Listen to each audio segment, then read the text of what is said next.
आताच्या एवढ्या डिजिटल युगामध्ये जर एखाद्या मुलीला, स्त्रीला, पुरुषाला, मुलाला अथवा कुणीतरी एखाद्या व्यक्तीनं समजा करणी बाधा, काही भूतबाधा काही जर केली असेल, झाली असेल, तर ती व्यक्ती वागते कशी थोडक्यात?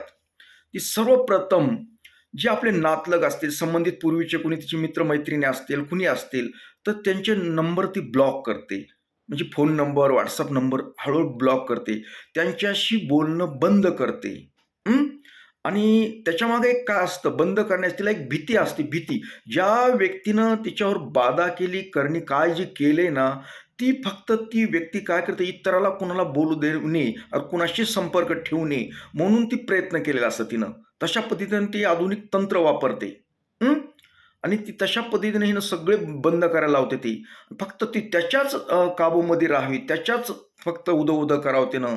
दुसऱ्याकडे कुणालाही बोलू नये, नातलगाला कुणालाही जास्त बोलणे, कुठल्या माणसात राहून काही नाही. फक्त त्याच्यापुरतंच अशा पद्धतीनं ती आकर्षण शक्तीद्वारे अशी बाधा केलेली असते. एवढं ओळखायचं. तुमच्या जवळ जर कोणी संबंधित व्यक्ती असेल ना, नक्की तुमच्या लक्षात येईल ही गोष्ट.